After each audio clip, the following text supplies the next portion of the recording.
Good afternoon, ladies and gentlemen. Thank you for joining and tuning in to yet another conversation where we speak as women about the issues that are happening within Uganda. Today, we want to look at the stake of women in the Uganda-Vinci company coffee deal. What's the stake for women? What is it about it that we need to be of concern to? And what the way forward should be in regards to, the issues to deal with agriculture, to deal with coffee. So as we brew this coffee today, I have amazing women who are privy to the things and the things that are happening in the coffee deal, and want to have this conversation to understand what really this deal is about and what does it mean for women. Joining me to the panel today, I have Mrs. Acayo Gloria. She's from FRA, that's Food Rights Alliance, right? Yeah. And I'm just glad that it deals with food. So, you have first-hand information on what we are talking about. So welcome to this panel. Thank you so much. And next to her, I have, so that I don't murder her name, Esther Kisembo from Action Aid. Thank you for joining me today, Esther. Thank you very much. And so a lot has been awash the internet for the past week. But most importantly, the question has been, how did the Ministry of Finance make an agreement, a coffee deal agreement, on and for behalf of Uganda, minus the Ministry of Agriculture knowing and the Ministry of Trade knowing? Because all of them said, oh, we just heard about it on the media, we weren't privy to this deal.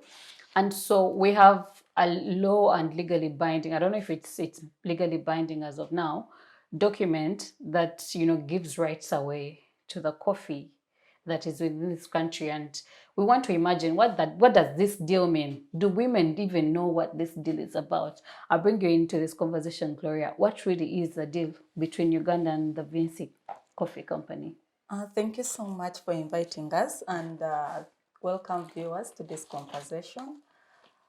This coffee bill was signed on 10th of February this year between Uganda-Vinci Coffee Company Limited and the government of Uganda.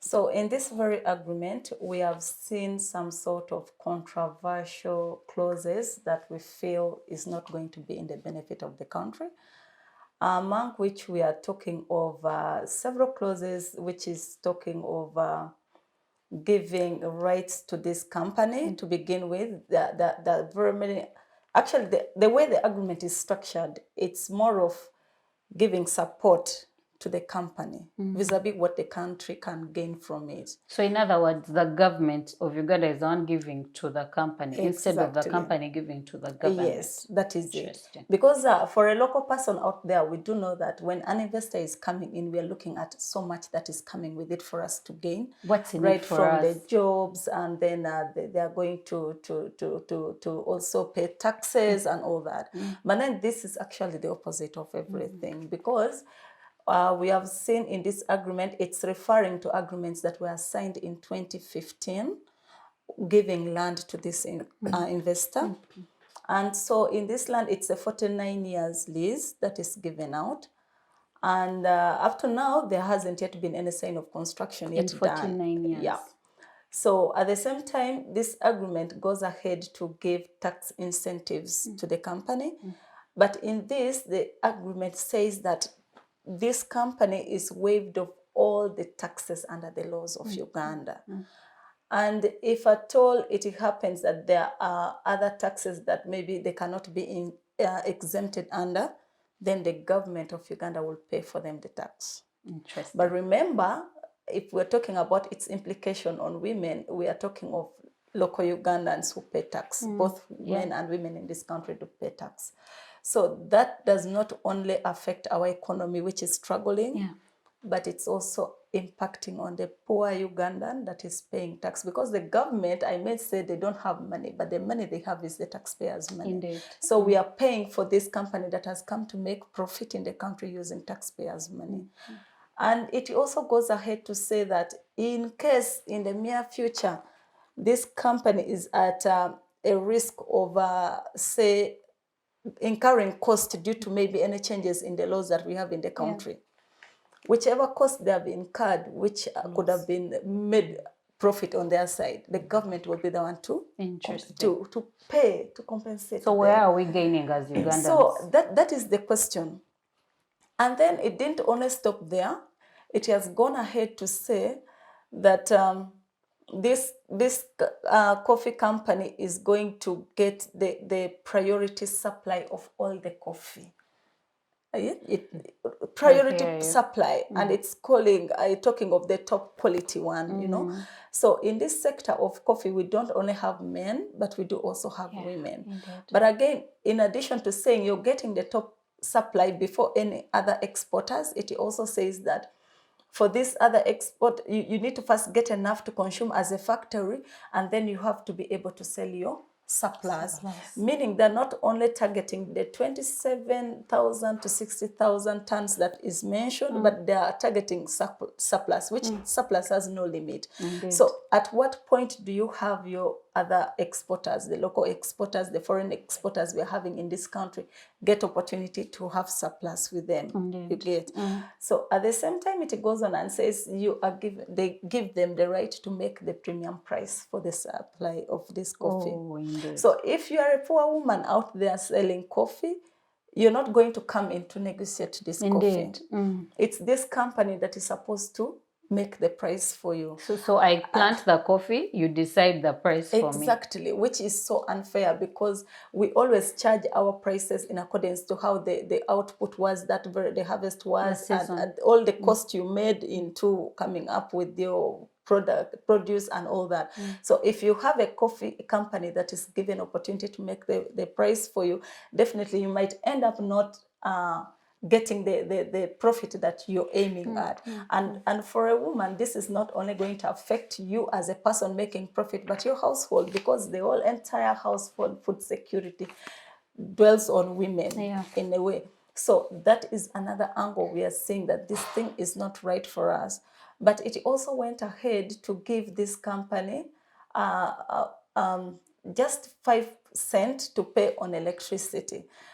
Just 5 cents. And yet for us per unit, I think we pay around 600, you know, an ordinary Ugandan. So we are wondering now. It's 1,000 now. You see, now it is 1,000. And this is not only men paying, it's both men and women. Everyone in a household in Uganda pays that amount of money. But now here comes a company that is not paying tax, is given opportunity to even export and do all these incentives, and then you're paying so less for electricity, and with free land, everything is literally free, because that even in that very agreement, whereas we have had the people at the Ministry of Finance saying she's going to invest over 80 million US dollars.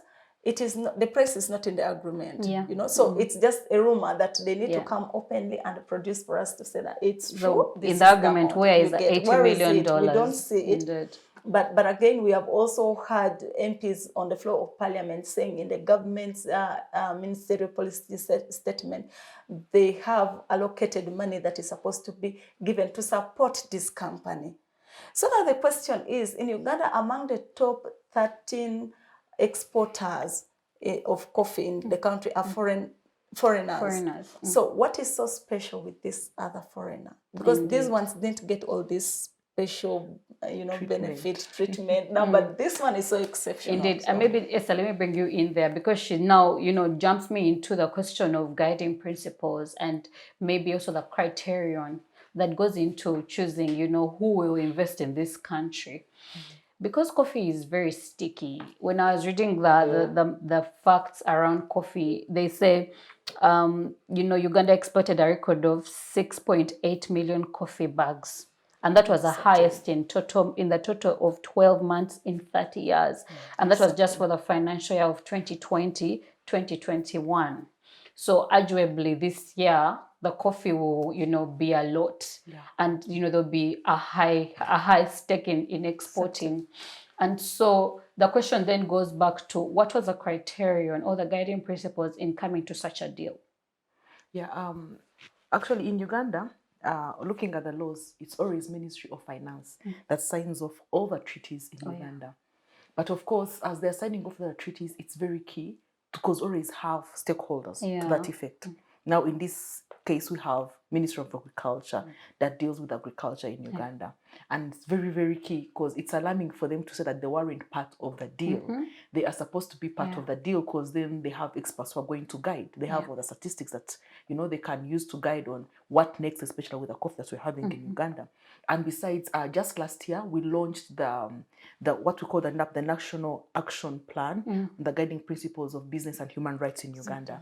And the principles, we have 3 principles that always guide what is the government going to do for any Ugandan. Are they going to protect us? They have to protect a Ugandan. Whatever that they are planning, whatever that they are trying to sign, they have to have the good intentions of every Ugandan. And then what is the role of an investor, of a corporate like Vinci in this case? They're supposed to respect. The government protects them. They're supposed to respect what we have here in Uganda. That means they should respect the laws that we have in Uganda. They should respect the people that are going to be working with in Uganda. And in case of any breach of anything, the law the third principle is supposed to have remedies to that effect. And the remedies here are, what are we going to do next? Because now everyone has come out. It's an alarming issue. If you've been watching the TV, the minister could not answer some things, and he was asking that give me 1-2 days to come back, which wasn't very fair. It doesn't make sense. It doesn't really make sense. You're supposed to, because if I read now, like I read that document, I now have it off my head. Because and we think they have experts, they have lawyers on the team who read and analyze some of these things. So now the question is, how did they arrive to this? And not only that, not only Ministry of Finance, but we have the key stakeholders. Indeed. We always, it's very key for the people who are being affected here to be involved in these processes. Let them come down and ask the farmers, the coffee farmers, we're having this and this and this. What are we going to do next? Because we have very many issues, we have very many nice principles that always talk about, have people consented? Have they been involved in the entire process? Have there been inclusiveness, participation? But this didn't happen. Every Ugandan we all woke up into shock. Oh my God, this has been signed. Now imagine that has come to people maybe like me and you, who have gone to school, maybe who know some laws and everything, who can go down and analyze these, simplify the treaty and things like that. And thank God whoever brought out this treaty in the public really did as well. Because it seems like it was something enclosed, somewhere, and then someone really brought it out. So it's very key for Ugandans to know what's going on, because we are the ones who plant the things. The land is ours. The Constitution says that we are the people. These things are ours. The land is ours. Yes. So this thing is going to affect, even if whoever is here right now, many years to come. That's why we talk about sustainable development goals. They're not only looking at today, they're looking at even at the generations to come. So they might do it today, but years to come, it will affect whoever is going to be there as a Ugandan. So it's very key for us to ensure that we address some of these issues now before it's too late. And maybe, let me bring Gloria in there, because it when she said it's for us, and it's a continuous cycle that will be here with us if we do not address it now. A lot of times when it comes to investment, there are times they bid. I don't know why we've not bid on such investments, because when you look at Vinci is also cited in the Luvoa hospital that hasn't taken off in 3 years. And so you have an investor that has barely done anything in regards to, the money and every other thing we provided for the Luvoa hospital to go off. And then you're giving them an incentive of having all these incentives that you probably have not given the farmers here. And then the question that comes to my mind is, how is the government cushioning Ugandan farmers from, one, access to opportunities, because this would be an opportunity a Ugandan investor could get, and are there processes for bidding? And also, is there a way that we can provide these very incentives, even for the women who are in coffee, even for the men who are in coffee? Because, I was reading the statistics, and there are more women in farming than men. Actually, 70%. Yes, 70%. To vis-a-vis 60 of the men that are there. And so the question is, are there really incentives? Is government willing to protect, the women in farming? Exactly. That is really a very good question, because I always ask myself question that every time we think of investment, what kind of investors do we want for the country? Indeed. And what is it that we are going to get? Okay. Now, taking it to this very coffee thing, ideally, the coffee sector has been struggling with issues of inputs. Yeah. You know, the climate change is affecting, the pest and diseases are coming in, and so many issues. We would expect such an investor coming into the country to deal with some of these challenges, including value addition to the products. So you would expect this investor coming to deal with these challenges, but not generally to come and compete with a local person. Indeed. Because we do have the farmers exist, we have the middlemen, you know, they're also there. We have our exporters that exist. So in any case, we should have been thinking of an investor that comes to add value addition to the property, who can brand these properties and say, yeah, this is Ugandan made, you get it. But now in these circumstances, we are bringing someone who is still also coming to say, I look here, I've come here, but I'm going to be the top up there, but we have to fight for the same farmers and all that. So what this means for us, generally, I don't feel like this is, I'm actually tempted to say that this wasn't a good spirited agreement for the people of Uganda. Like I was directing you earlier on how these clauses were made. This very particular clause, there are clauses, this very particular agreement doesn't have a termination clause. To the level that if this person goes off the agreement, you can't terminate it because it doesn't exist. But also it has a clause that says, even if you terminate it or it expires prematurely, it's as though this agreement stays alive after all those deeds. But now going back to how government needs to get investors in the country, they need to be getting for us investors that can speak to the needs of the people. Like she said, principles of business and human rights says that when an investor comes in, the investor has to respect the rights of the people within the country. And this we are looking at now, the poor farmers whom you're coming to make prices for. In this case, you need to respect their rights. But also for me, one critical question that comes around this, one, you should know that around 1.5 farm households or farmers, actual smallholder farmers in this country are coffee farmers. They derive livelihood from this. And around 3.5 households are surviving on coffee farming. So if we are having this agreement of this nature, it should be one that can promote the people and improve the livelihood that we are struggling with currently. And more so for women who are so much into this sector, it should be able to promote them financially and ensure that their income flow is continuous, not being taken back like the way this agreement is trying to do by making this company bring on board its own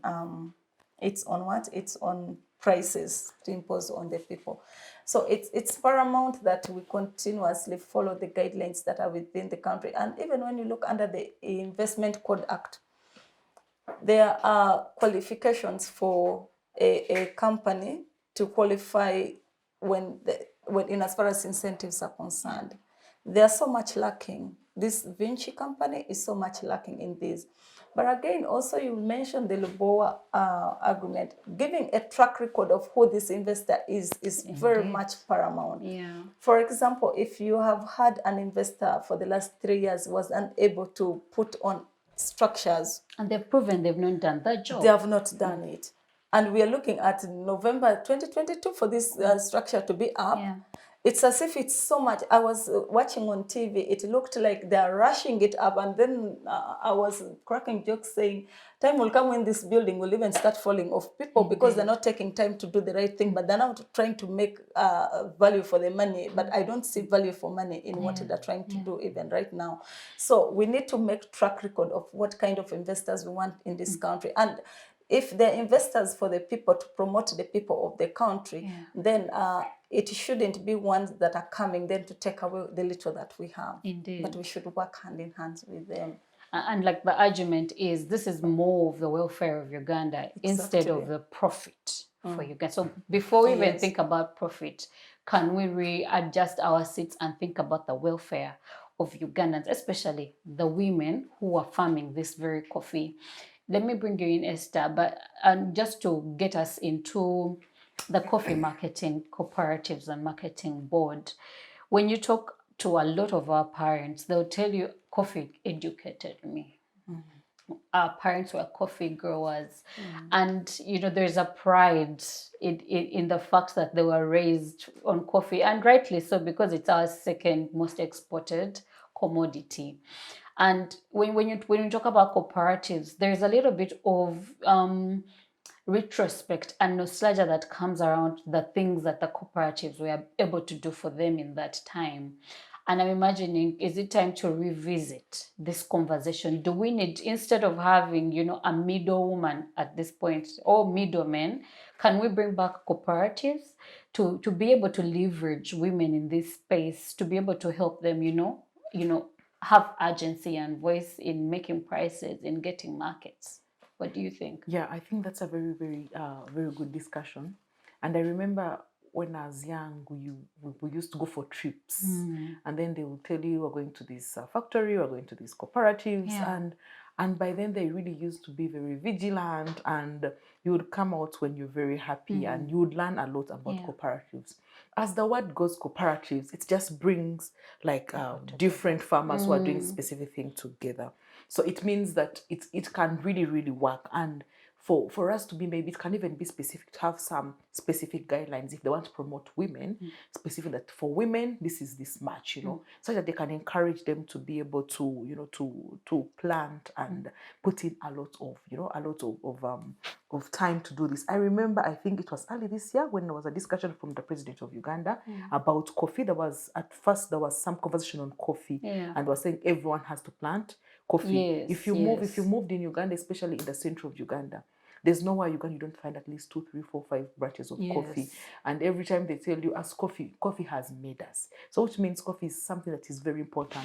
ActionAid and support from our funders, we've been working on the Kaweri coffee plantation case, which has been a 20-year kind of case that and we just got the judge had to sign the agreement just this year, where there was a consent judgment between the government, the attorney general, and then the people to get compensated for what they went through.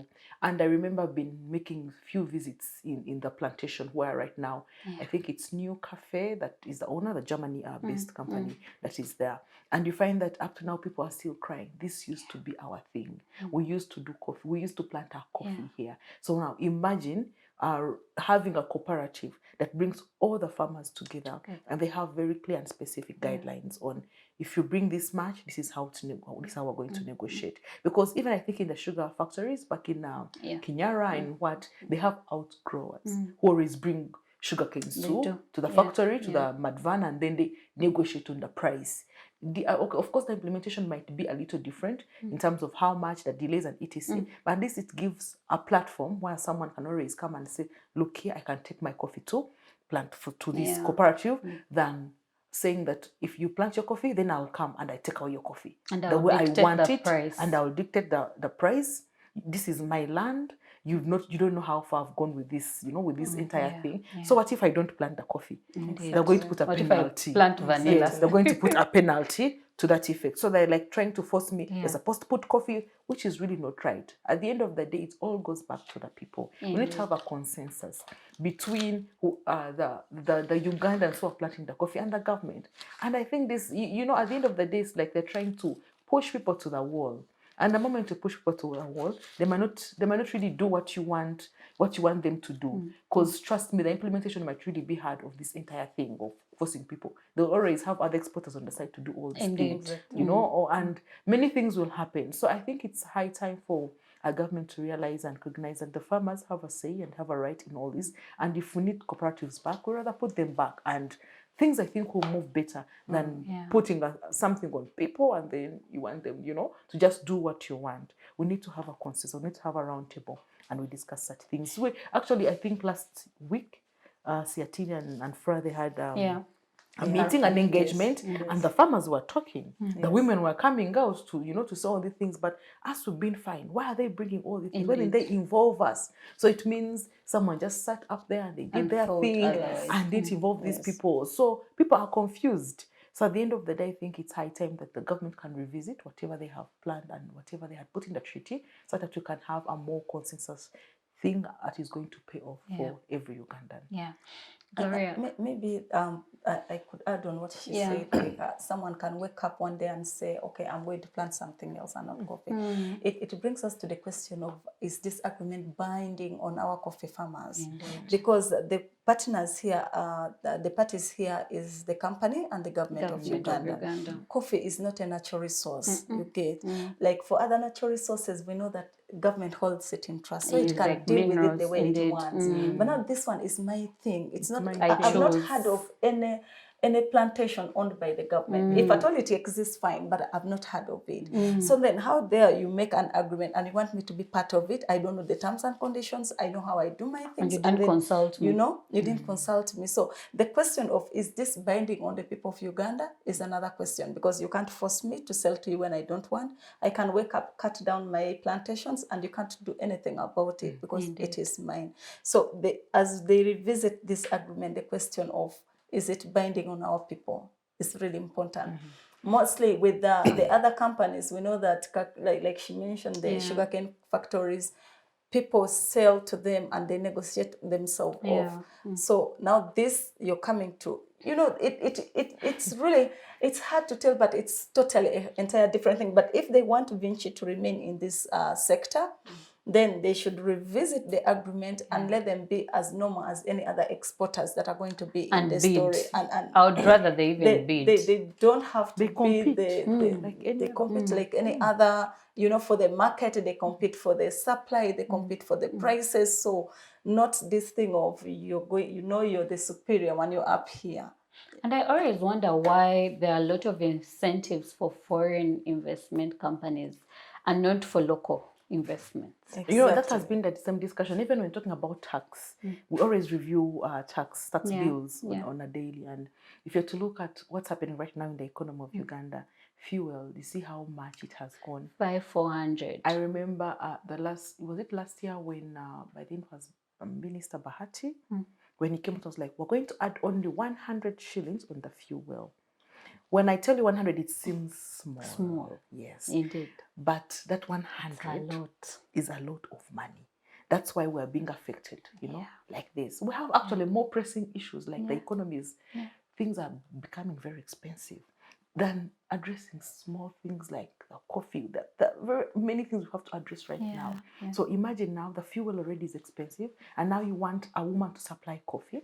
The price is just, from the garden to wherever you want this woman to take the coffee, the price is going to be very high. And then you're telling me make money off of her. Yes, and then you're telling me that you will give me the price that you want. Decide. Because I've done everything from my garden. I've put this. I'm the one incurring the additional costs that are coming with the increasing economy, the changing economy. And then for you, you cannot even appreciate, because at the end of the day, in most cases, most of them are selfish. They want things to work for them.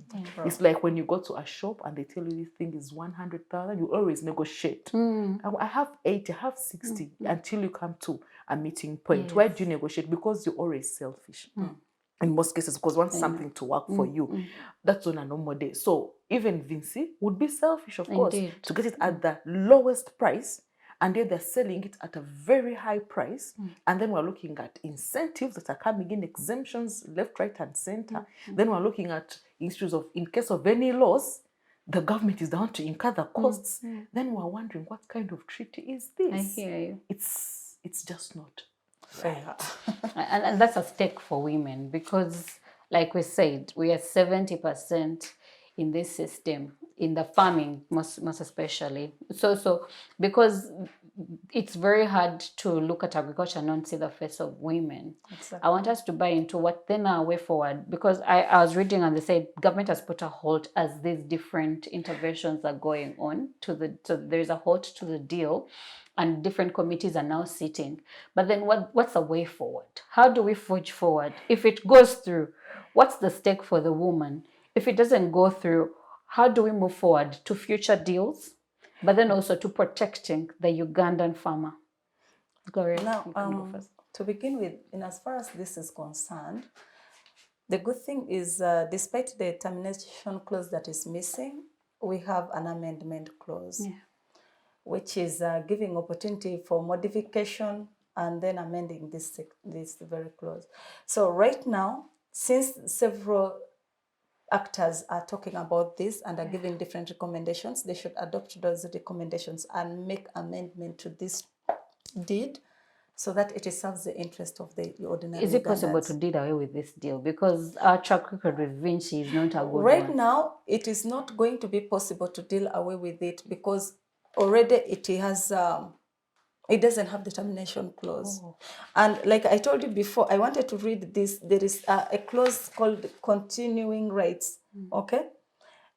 Which says, except as otherwise expressly provided in this deed, upon the expiry or earlier termination of this deed, the company shall remain the legal owner of the plant, yet it doesn't exist yet, and any other related assets or property. Remember the property here, we are Is now the having land. the land, which was given under lead, and each of the consents shall remain in full force and effect, except in the extent that the consent is lawfully terminated. So even if you terminate this They agreement, own the they own things that they everything. already So have. we still lose. Now here, this one, it said, notwithstanding the expiry of earlier termination or relinquishment of any consent, this deed shall remain in force and effect in relation to the project for which consents remain in it. Like, even if you terminate it, it's still like it's alive. there. You get? So there is nothing you've done. There is nothing. It's like a zombie clause. It is protecting them. Survival clause. You terminate us before time, for us we shall survive. So it is your loss. That's why I'm like, if they want to amend it, it should be rectified in the interest of the people, because we want investors. Is but it we need to legally binding benefit. as of now? It is, because it's signed. It's a done deal. The thing is a done deal. So there's nothing you can do about it apart from amending it to suit the interest of the Ugandans, but not leaving it the way it is. So either way, and then the other thing, apart from amending it, we have had Busoga cooperatives going to court in regard to this.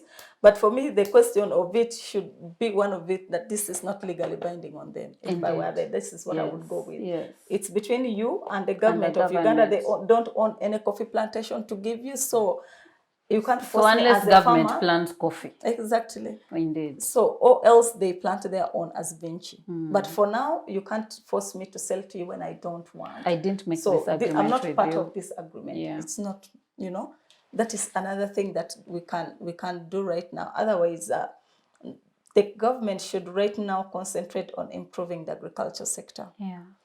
And this, we are talking, the several challenges that we are having in the coffee sector is also there. They should be addressed. If they can be addressed by Vinci coming in with all this, then well and good. But if Vinci cannot address them, then we need extra funding into the agriculture sector, because like she mentioned, 70% of the livelihoods are on agriculture. Women are in agriculture. So we don't need it only to promote the GDP of the country, but the livelihood of the citizens of the country is what we are looking at. So it's better for the country to concentrate even on the investors that are coming, that are going to add value to our products, are going to promote our people financially, and not only looking at benefiting them as investors. Because at the end of the day, as they take away the profits out of this country, we are left with nothing. Indeed. Yes. Yeah, maybe to just add on what she's saying, the entire discussion of, the government always signs on behalf of Ugandans. So the implication or the implied meaning is the moment they sign, then Ugandans are all there. We're all locked at the end of the day. But then again, it brings in another discussion of, we've been having a lot of land grabs, evictions. So it means if Vinci is maybe not getting enough coffee that it wants, Uganda has to provide some land somewhere. And that means the communities are going to be affected. We've had this series of the things, Kirandongo. We've had the palm it's a oil Pandora issues. box we've opened. Yes, we have the palm oil issues. We have all these issues that have been coming with such treaties and such agreements. So this means that we might also end up in that way, at the end of the day, as long as they're not, because the farmers might say, no, we're not going to give you anything. And it might be very hard. So it means that the government has to say, okay, now we have to make sure that we get coffee. And coffee doesn't grow everywhere. Indeed. Yes, it Indeed. grows in specific places. So true. already there are some targets. We that know the have land to- we want. Yes, that are going to be affected with Yeah. this. And already that's going to bring a lot of chaos.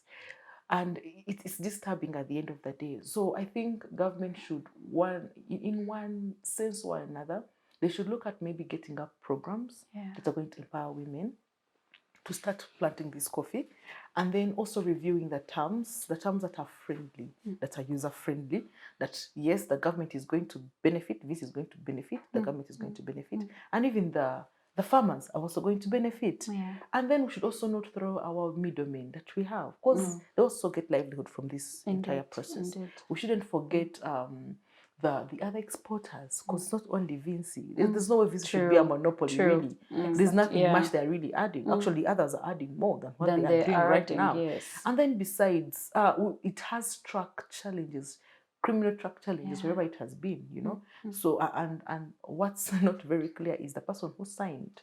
We do not know. Maybe they should also be unveiling of who is Vinci, who is below Vinci. This is Erica Pinetti. So who is Erica Pinetti, and who sends Erica Pinetti? Pinetti, So who is that? We don't want to say that we have mafias or what, but who are they? Who is Vinci at the end of the day? But the person who signed on behalf of Vinci, already, we have to look at all those issues, and we have to, yes, the government might be having their own interests here, which is fine, but at the end of the day, they might really play it now, but it's going to affect Ugandans. Yeah. It's going to affect them when they are no more, when the generations are no more. So I think it's very key. Let the government think of our interests as the farmers, the women farmers, get the market for these farmers, empower the farmers with different projects. And I think when we're done and we agree on the engaging all the stakeholders in this entire thing, I think when we shall all come at the round table and have an answer to Indeed. this. Yes. Yeah. Thank you very much for coming. This is a very enlightening conversation, especially because,